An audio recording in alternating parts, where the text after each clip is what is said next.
하겠습니다. 시작. 나는 성경에 기록된 말씀이 하나님의 말씀인 것을 믿습니다. 나는 하나님의 말씀이 살아있는 말씀으로 믿습니다. 나는 하나님의 말씀이 조금도 오류가 없음을 믿습니다. 오늘도 하나님의 말씀을 배우면서 이 말씀을 깊이 묵상하고 마음에 받아들여 꼭 변화되기를 고백하며 이제 절대로 부패되지 않고 불멸하고 영원한 하나님의 말씀을 듣게 될 것인데 하나님의 말씀을 통하여 반드시 나의 삶이 변화될 것을 예수님의 이름으로 고백하며 다짐합니다. 아멘. 앉으시면서 인사해주시오. 주의 사랑으로 사랑합니다. 함께 예배드려 반갑습니다.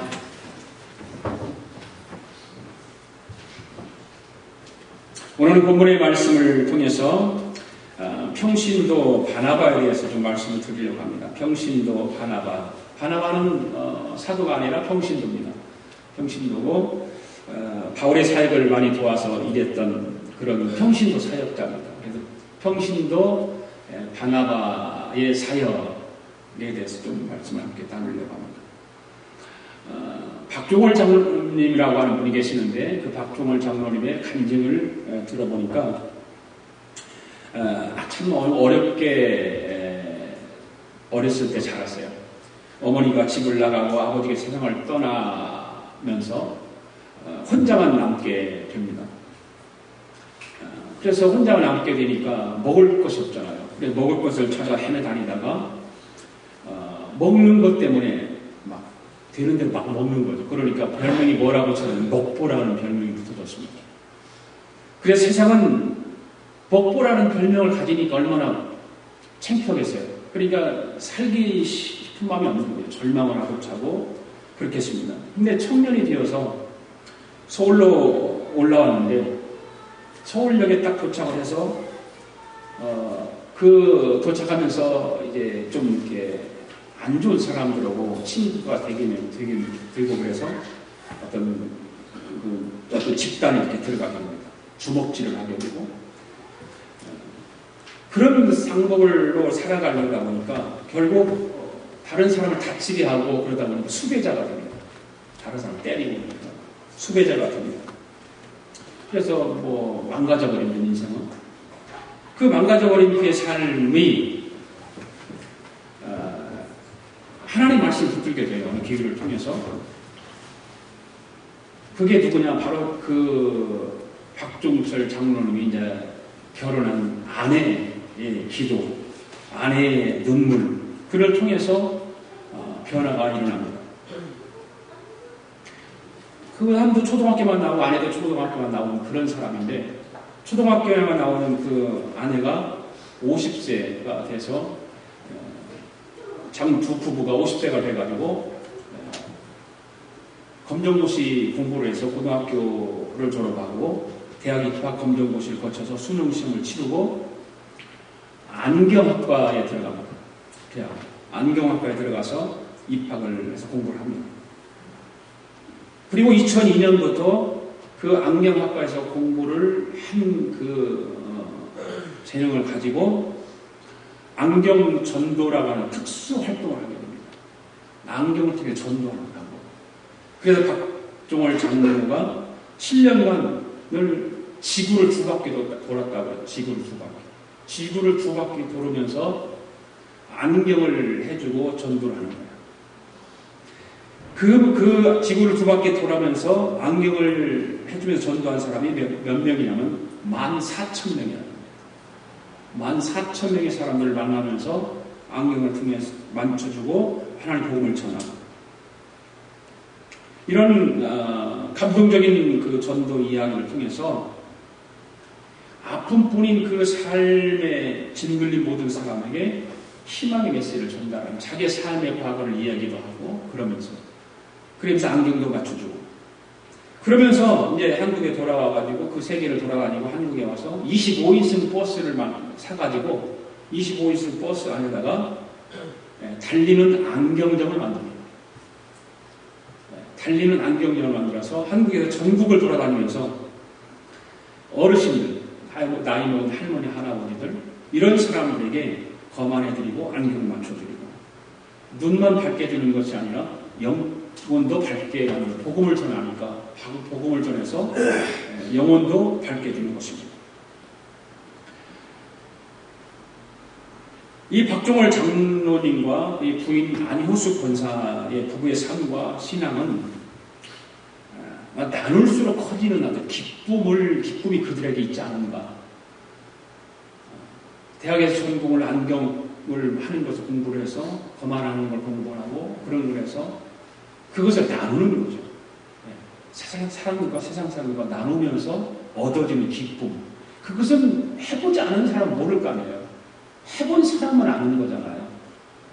나누는 기쁨이라고 하는 것은 나눠본 사람만 얻을 수 있는 기쁨이죠. 그래서 박 장로님은 이런 고백을 합니다. 예수님을 만나고 일어난 가장 큰 변화는 내 삶이 나를 위한 삶에서 주님과 이웃을 위한 삶으로 바뀌었다. 예수님을 만나는 사람들의 대부분의 고백들이 이런 고백이죠. 진짜 예수님을 만난 사람들의 고백입니다. 저는 이 간증을 들으면서 참 마음이 어떤 찔림도 있고 참 부족함도 많고 나는 과연 예수님을 만났다고 말을 하지만 나는 예수님을 위해서 얼마만큼 살고 있는가. 아직도 내 삶을 위해서 살아가고 있지 않은가. 참 부끄럽더라고요. 평신도인 장로라고 하는 사람은 자기가 대학의 전공을 가지고 정말 자기 자랑으로 자기 돈을 다 투자를 해서 세계를 지구를 두 바퀴 돌면서 14,000명이라는 사람을 만나고 복음을 전했고 또 25인승의 버스를 만들어가지고 거기다가 안경점을 만들어서 전국을 돌아다니는 노인들을 향해서 안경을 맞춰주고 복음을 전하는 그 일을 하는데 나는 뭔가 참 이런 간증을 들으면서 참 하나님 앞에 주성스럽고 부족하다고 하는 것을 깨닫습니다. 하나님 그런 것 같아요. 한 사람의 평신도 사역자 통해서 14,000명이라고 하는 아름다운 섬김을 받고 복음을 듣는다는 거죠. 한 사람의 평신도 사역자를 하나님이 들어 쓰시면 그 수많은 사람들이 복음을 듣는다는 거예요. 어찌 그러한 평신도 사역을 우리는 하찮다고 말할 수 없는 거예요. 교역자들보다 훨씬 더 많은 사역을 한다는 것을 다 알고 있어요. 목사들도 다 알고 있어요.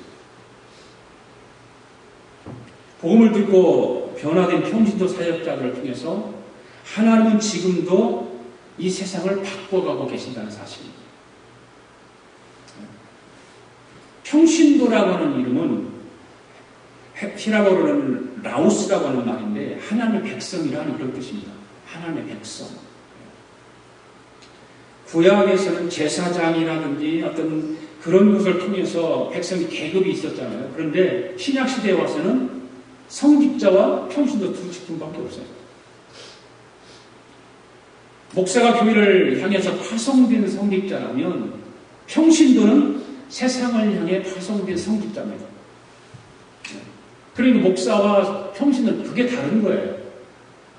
목사는 교회를 치리하는 성직자고 평신도는 세상을 향해서 파송된 성직자거든.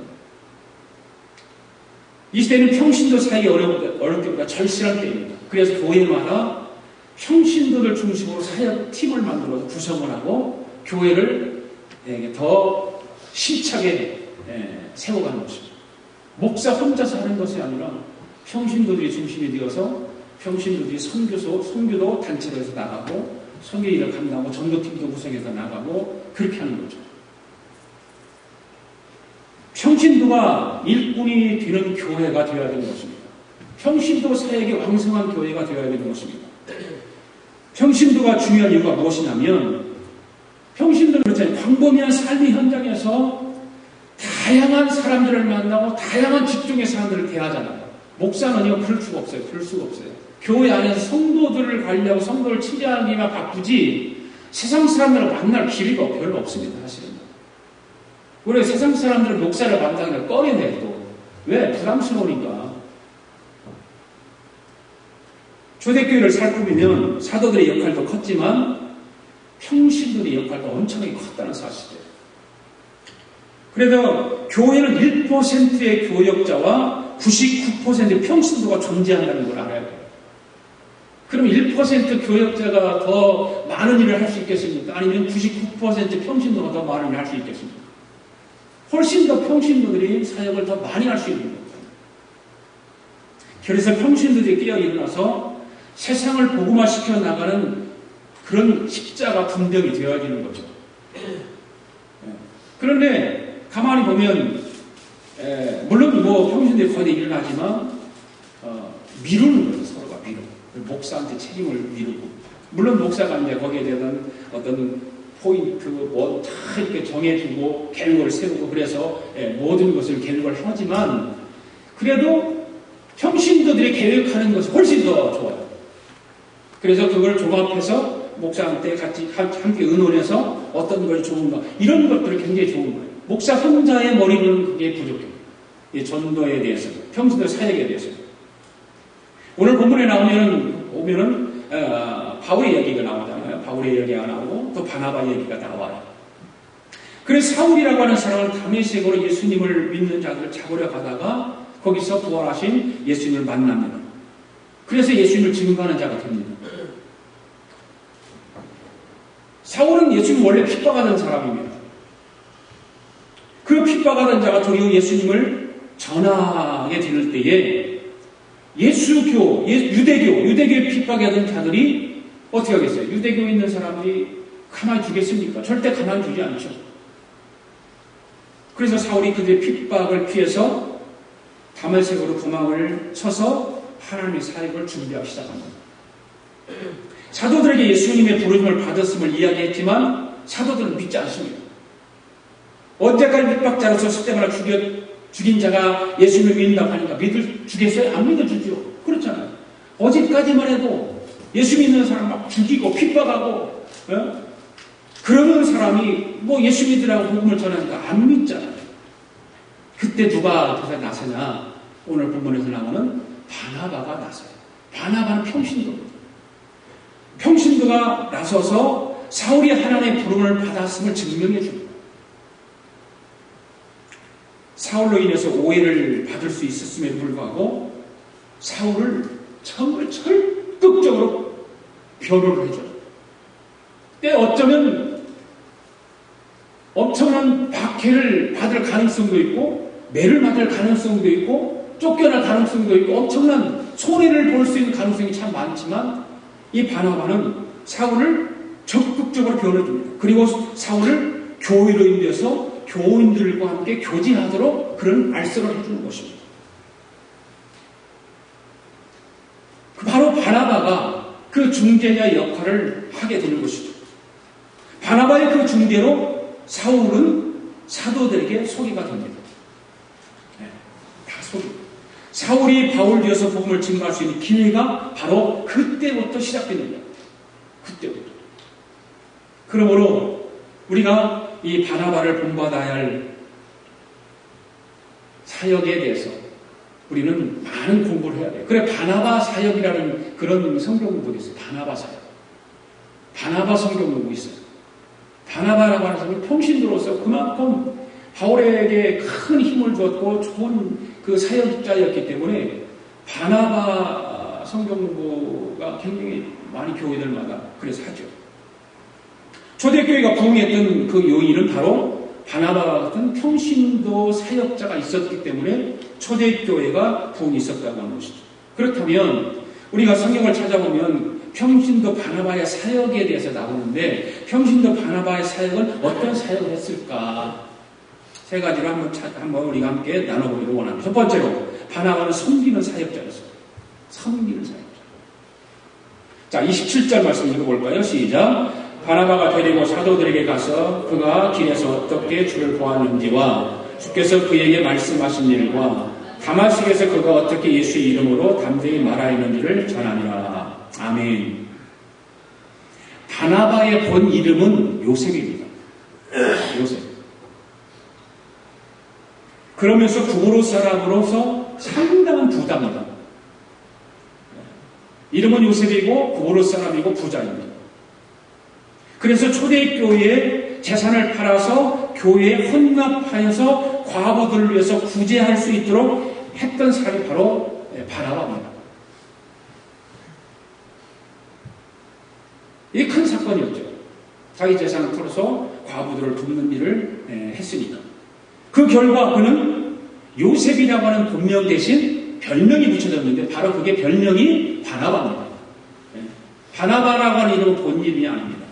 그래서 그 바나바라고 하는 왜 별명을 붙여졌을까? 그 바나바라고 하는 이름의 뜻은 권위자, 경력자, 위로자라고 하는 뜻을 가지고 있어요. 격려자, 권위자, 격려자, 위로자. 그래서 바나바라고 하는 그 별명을 갖게 되는 것입니다.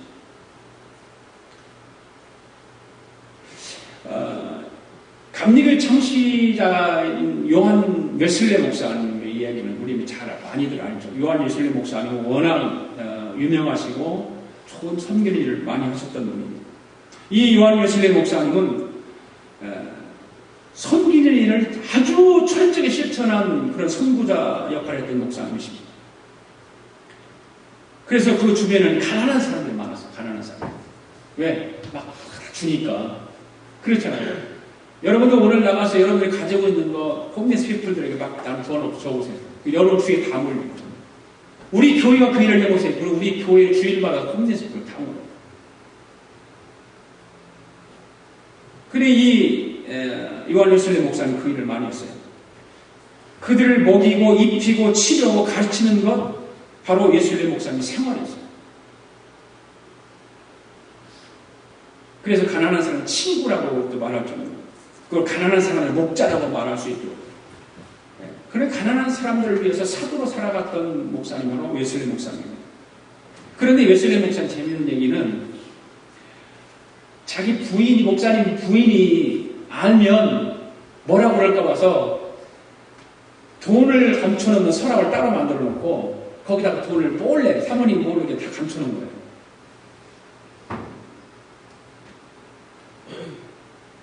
옛날이나 지금이나 사모님이 다 똑같은 것 같아요. 네. 목사님도 똑같은 것 같아요. 하여튼 그런 일을 하기 위해서 사모님 알면 뺏어가고 또 잔소리해서 그러니까 모르게 그렇게 비밀로 한 거죠. 그래서 항상 그 목사님이 감추던 서랍에는 돈이 준비되어 있었던 거죠. 또 웨슬레 목사는 의학을 공부하고 그래서 치료법을 연구하고 고통받는 병자들을 구하려고 노력했고 특히 돈이 없어서 병원에 못 가는 사람들을 찾아가서 병을 진단하고 치료를 시도했던 그런 목사님입니다. 그래서 예수님이 가는 곳마다 언제나 가난한 사람들, 장애인들, 병자들, 어린이들과 과부들과 같은 그 소외계층 사람들과의 그런 달이 있기 때문에 그 사람들이 많이 따랐잖아요. 그랬던 마찬가지로 예수님 목사님 경우도 그랬다는 거예요. 그래서 섬기는 일을 참 많이 감당했던 목사님이 바로 웨슬레 목사님입니다. 오늘 우리는 종의 자세를 가지고 주님의 교회를 제대로 섬기고 있는가? 한번 우리 생각해봐야 돼요. 우리는 다 모두가 다 잘 섬기는 사람들이니까 그래도 한번 내가 섬긴다고 하는데 내가 정말 온전하게 섬기고 있는가? 거듭난 성도들은 주님께 대한 믿음을 고백할 때 예수님을 주인으로 모시고 주의 뜻대로 살겠다고 다짐을 하잖아요. 그러잖아요. 거듭난 사람은 성령 체험하라고 예수님을 구세주로 모시고 살아가는 사람은 그런 고백들을 하잖아요. 그리고 기도할 때도 찬송할 때도 어떤 형편이든지 불평하거나 자랑하지 않고 어떻게 하면 주님을 더 섬기고 그런 것을 우리가 기도하고 찬송도 하고 하죠. 그리고 최선을 다하고 합니다. 이 바나바는 스스로 종이 되어 섬기는 모델 같은 사람입니다. 스스로. 누가 권유해서도 아니고 자기가 예수님을 만남으로 인해서 예수님을 받은 은혜와 그것을 통해서 나는 예수님을 위해 살겠다고 스스로 종이 되어 섬기는 현신도 사역자입니다. 철저히 섬기죠. 오늘 우리는 바나바의 섬김을 본받는 우리 양앞의 공동체 필요한 성도들 될 수 있기를 바랍니다. 두 번째는 바나바의 사역은 어떤 사역이었냐면 세우는 사역을 잘했어요. 세워주는 사역. 세우는 사역. 사도행전 11장 25절 26절 말씀 한번 읽어볼까요? 시작. 바나바가 사울을 찾으려 다소에 가서 만남에 안디옥에 데려와서 둘이 교회에 1년간 모여 들이써 그 무리를 가르쳤고 제자들이 안디옥에서 비로소 그리스도의 일화 일컬음을 받게 되었더라. 아멘. 바나바와 바울 두 사람 중에 예수님을 누가 먼저 만났을까요? 당연히 바나바가 먼저 만났죠. 네. 복음에 앞선 사람이 바나바입니다. 먼저 예수 믿은 사람이 예수님을 만난 사람이 바나바입니다. 바나바는 그것뿐만 아닙니다. 교회의 모든 일에도 바울보다 앞섰어요. 직분에 있어서도 바울보다 앞선 사람입니다. 선교에 있어서도 바울보다 앞선 사람입니다. 바나바라고 하는 사람은 긍휼히 여길 줄 아는 사람이었고 다른 사람들을 위로해주고 격려해주는 세워주는 일을 자주 잘했던 사람이에요. 그래서 성경에 바나바와 같은 평신도가 없어요. 정말 바나바와 같은 평신도가 우리는 모델로 삼고 평소 생활을 해야 되는 거예요. 그런데 바나바는 그런 사역을 하면서 조금도 자신을 알아주기를 원치 않았어요. 기대하지도 않았어요. 그거를 성경에 보면 바나바에 대해서 이야기를 이렇게 읽어보고 성경을 보면 그런 적이 한 군데도 없어요. 자신이 나서기보다 다른 사람을 세워주고, 네. 다른 사람을 자꾸 세워주는 거예요. 그리고 자기를 더 빛나려고 하는 거냐, 그 사람을 세워서 그 사람을 빛내게 해주는 거예요. 이게 바나바 평신도의 사역에 아주 훌륭한 점들이죠. 그래서 자신이 가르쳐서 복음을 전하는 사람들로 하여금 그들에게 복음을 전하도록 해주는 거예요. 귀한 일이죠. 우리 아가페 교회 성도 여러분들은 복음에 앞서는 사람들이 되기를 원합니다. 선교에 앞서는 사람들이 되기를 원하고 여러분들이 직분에 앞서는 사람들이 되기를 원합니다. 1892년 동유럽의 한 마을에서 소년이 태어났습니다. 이 소년이 성당에서 신부를 보아서 성만찬 포도주 잔을 들고 있다가 실수로 포도주를 떨어뜨렸어요. 바닥에 쏟았어요. 이것을 본 신부가 화를 벌컥 내면서 뺨을 막 때려치면서 이 칠칠한 이것도 제대로 붙들고 있지 못하냐 막 야단쳤습니다.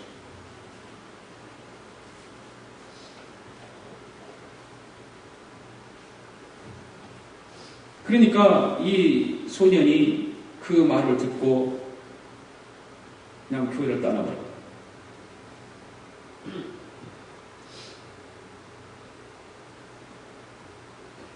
소년이 떠나버린 소년이 세상에 남아서 뭐가 됐을까?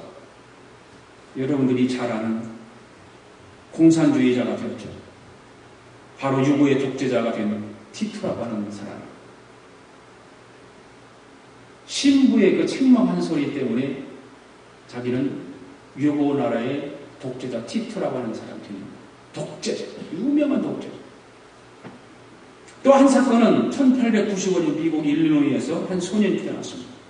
이 소년도 어렸을 때로 신부의 그 일을 도와서 성만찬식을 똑같이 했는데 똑같이 잔을 또 포도주를 떨어뜨렸습니다. 이것을 본 신부가 그 소년에게 괜찮아. 나도 어렸을 때 그런 실수한 적이 있어. 다음에 너 잘할 거야. 너는 앞으로 커서 훌륭한 신부가 될 거야. 라고 그렇게 또 잘못을 했음에도 불구하고 격려해주고 칭찬해 줬어요. 따뜻한 격려를 해준 것입니다. 이 소년이 나중에 커서 미국인들로부터 존경을 받는 신부가 되었죠. 그 소년이 바로 폴턴 쉰 대주류라는 거예요. 똑같은 실수를 했지만 한 소년은 비난을 받고 교회를 떠나 무신론자 독재가 되었고 다른 한 소년은 격려를 받고 인정받은 종교 지도자가 되었다는 것이죠. 사람을 격려해 준다고 하는 것, 다른 사람을 세워준다고 하는 것, 이건 쉽지가 않아요. 그렇잖아요. 잘못한 것을 보면 비판하게 돼 있고 사람은 원래 그러잖아요. 지적하게 돼 있고 그렇지 잘못한 것을 보고 괜찮아. 그렇게 하는 사람 별로 없어요. 그게 저도 그렇게 해보려고 해도 잘 안 되더라고요. 뭐 잘못하면 잘못했다는 걸 먼저 말을 하게 돼 있지, 괜찮아, 잘했어, 그런 말이 안 나오잖아요. 그런데 그렇게 해보려고 해. 무척 애를 써요, 저도. 제 아내하고 하루 종일 같이 있고 그러니까 잘못한 거 지적하게 되고, 제 아내가 맨날 나한테 뭐라고 해요. 그것 때문에. 이미 잘못한 것을 왜 잘못했냐고 그러냐는 거죠. 그래서 다음부터 잘하면 되지, 이렇게 말해달라는 거예요. 요구사항인데 그게 잘 안 되더라고요. 여러분 한번 해보십시오. 가정에서 아내는 남편이 그렇게 했을 때, 괜찮아, 다음부터 잘하면 되지 뭐. 근데 그렇게 해보면 너무 좋은 것 같아요. 그럼 제 아내는 자랑 같지만 절대로 제가 잘못하면 왜 그랬어 말을 안 해요. 절대. 그래서 그렇게 말하지, 왜 그랬어, 그 목사가 남자가 그것도 안 하고 그렇게 해본 적이 없어요. 저도 반대예요. 그러니까 가기가 그러니까 나한테 그렇게 듣기를 원하는 것 같아요.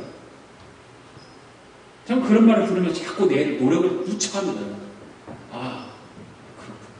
그러면서 그랬어? 잘했어? 라고 말이 안 나오면 아예 말을 안 해버리는 게 더 좋지, 잘못한 것에 대해서 지적해주고 말을 해버리면 사람에게 상처가 돼요.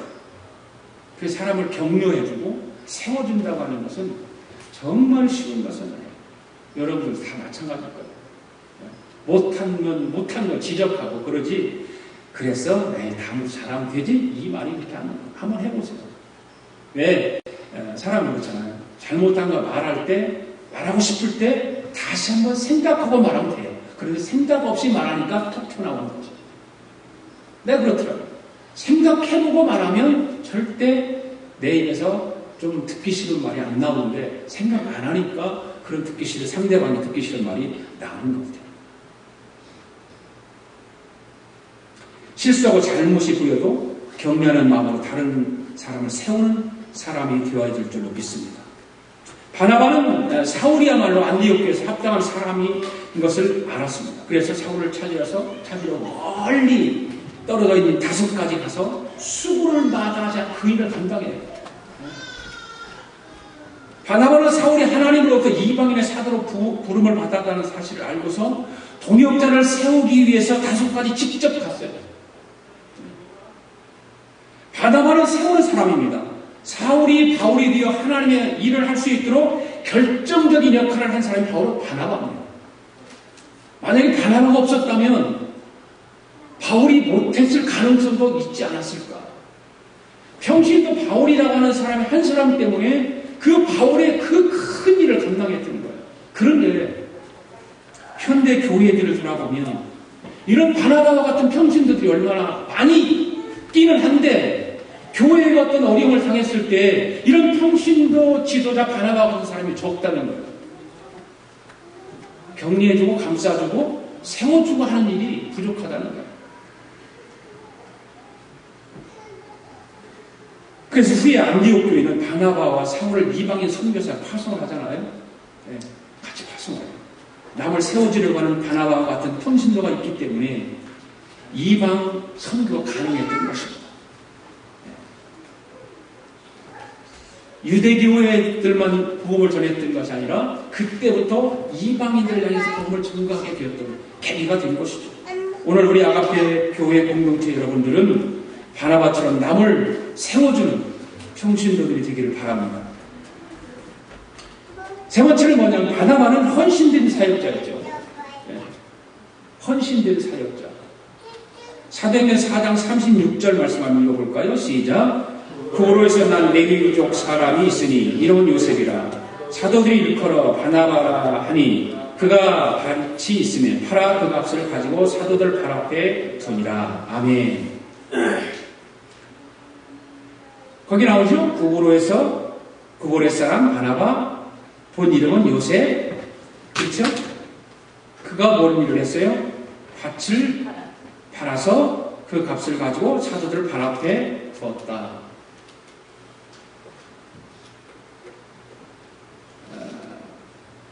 마가의 부친이 바나바의 형일 것이다라고 하는 사람이 있어요. 마가의 부친이 바나바의 형일 것이다. 왜 그러냐면 마가의 부친이 상당한 재력가였거든요. 뿐만 아니라 바나바 자신도 밭을 팔아서 교회에 바치는 것을 보면 바나바 역시 상당한 재산을 가진 사람이었다고 합니다. 아까 서두에 말씀드렸듯이 오늘 여기 4장 36절의 말씀을 이렇게 근거로 해서 자기 밭을 팔아서 사도를 발 앞에 내려놓는 거 보면 상당한 재력이 있었을 것이다. 그런데 그들의 재력이 어느 정도였는가 보다 더 중요한 것은 뭐냐면 그들의 재산을 주님의 교회와 복음을 위해서 헌신했다는 거죠. 많고 적은 것이 아니라 주님을 위해서 자기 가진 것을 가지고 헌신했다는 거죠. 중요한 거죠. 이 바나바라고 하는 사람은 120명이 들어갈 수 있는 다락방을 최초 예배당으로 드렸고 또 누구보다도 먼저 자신의 토지를 팔아서 교회에 바친 것 바로 바나바의 헌신 때문이었던 거죠. 요즘도 자기 재산을 팔아서 교회를 짓는 사람도 있고 그좀 해외에 나가 선교사들이 가서 해외에 나가서 교회도 지어주고 이런 사람들 상당히 많죠. 상당히 많죠. 어느 공산주의가 이런 말을 했다고 해요. 나는 기독교인들을 경멸한다. 그들은 예수 그리스도가 자신을 위해 피 흘려 죽었다는 사실을 믿으면서 자신들을 위해 죽은 그분을 위해서 헌신하지 않기 때문이다. 이게 참 의미가 상당히 있는 말을 했어요. 공산주의자인데도 불구하고 왜 기독교인을 경멸하냐? 이유를 말하고 있잖아요. 예수 그리스도가 자신들을 위해 피 흘려 죽었다고 그걸 믿으면서 믿는 그 사람들은 예수를 위해서 아무것도 안 한다는 거예요.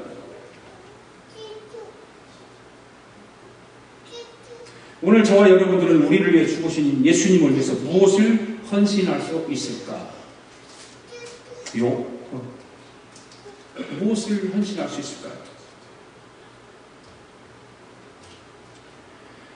바울은 자기가 부유했기 때문에 물질로 헌신할 수 있었다라고 말할 수도 있지만 그뿐만 아니라 자신의 생애를 바친 복음의 일꾼으로 살았어요.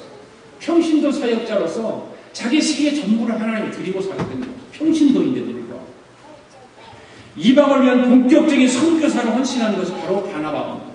오늘 요즘은 평신도 선교사들이 너무 많아요. 그 평신도가 선교사로 헌신해서 선교제에 가서 헌신하죠. 어떤 기술을 가진 사람들, 이런 사람들, 또 의사 직업을 가진 사람들, 이런 사람들이 선교사로 헌신해가지고 그곳에 가서 선교사로 일을 합니다. 바로 평신도 선교사 한 사람이 수많은 죽어가는 영혼들을 구원한다는 사실을 우리는 알아야 돼요. 여러분들 가운데는 몰라요. 누가 하나님께서 여러분들을 부르셔서 선교사로 쓰기를 원하시면 하나님 분명히 부르실 거예요.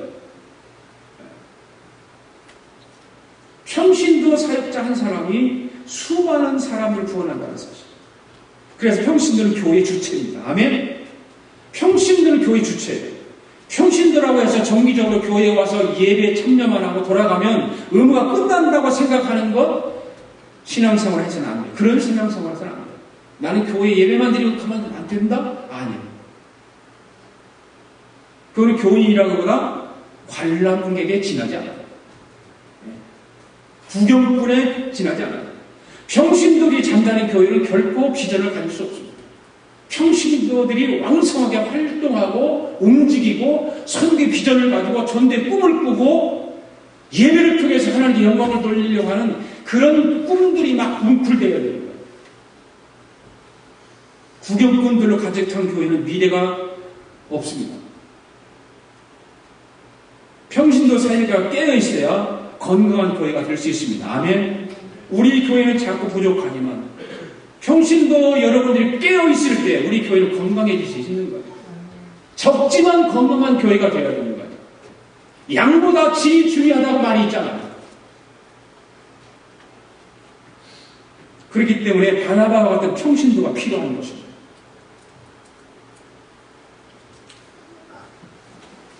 오늘 우리 아가페 교회 성도들은 평신도들이 되기를 바랍니다. 남을 세워주는 평신도들이 바라고, 그리고 헌신하는 평신도들이 되어서 교회가 부흥되고 하나님의 나라가 왕성해지는 그런 성도들의 사역이 될 수 있기를 주님의 이름으로 축복합니다. 기도하겠습니다. 하나님 아버지 감사합니다. 오늘도 귀하신 주님의 말씀으로 우리를 깨우쳐 주시고 은혜를 주심을 감사합니다. 평신도 바나바와 같이 섬기는 사역자로, 다른 사람을 세워주는 사역자로, 주님을 위해 헌신을 다하는 오늘 우리의 사역이 되도록 성령님께서 우리 모두에게 능력을 더하여 주옵소서. 평신도들로 하여금 복음이 더 많이 전해지게 하시고 선교의 사명을 더 잘 감당하는 이 시대에 쓰임받는 성도들 되도록 은혜를 더하여 주시옵소서. 감사합니다. 예수님의 이름으로 기도드립니다. 아멘. 다 일어나셔서 찬양하겠습니다.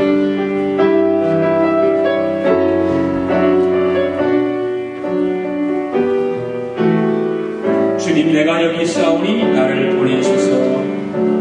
주님 내가 여기 있사오니 나를 보내소서. 나의 마음 나의 몸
하나님 아버지 감사합니다. 오늘도 주님 전에 빈손으로 오지 아니하고 하나님 전에 나오면서 예물을 봉을 올렸습니다. 11조 예물을 올려드렸습니다. 감사 예물을 올려드렸습니다. 선교 예물을 올려드렸습니다. 1,000번 예물을 올려드렸습니다. 마음의 소원을 물질에 담아 올려드렸습니다. 오 주여, 사랑하는 성도들이 드린 이 귀한 예물을 받아 주옵소서. 하나님의 나라가 전하여지는 곳에, 하나님의 교회가 세워지는 곳에 하나님께서 영광 받으시고 이 밀주를 복되게 하여 주시옵소서. 사랑하는 성도들 가정가정의 주의 은혜와 복이 임하게 하시고, 사랑하는 성도들의 경영하는 기업들이 복이 임하게 하시고, 직장에 복을 허락하여 주시고, 모든 삶의 은혜가 넘치도록 은총을 더하여 주시옵소서. 어린아이들에게 건강에 잘 자라도록 지혜와 은혜를 더하여 주셔서 하나님의 축복이 가정마다 임하도록 은총을 더하여 주시옵소서. 하나님 예물이 30배, 60배, 100배의 결실을 맺어서 참으로 많은 죽어가는 영혼들을 구원하는 그 도구에 사용되도록 축복하여 주시옵소서. 지금은 우리 주 예수 그리스도의 은혜와 하나님 아버지의 극진하신 사랑과 성령님의 감동 감화 충만하신 역사가 오늘도 평신도 바나바와 같이 귀한 사역을 감당하기로 다짐하고 돌아가는 사랑하는 성도들 머리 우애와 성도들의 가정과 직장과 경영하는 기업 우애와 우리가 살고 있는 이 미합중국과 하나밖에 없는 우리 조국 우애와 주의 이름으로 모인 교회 우애 지금으로부터 영원토록 함께 하시기를 예수님의 이름으로 축원하옵나이다. 아멘.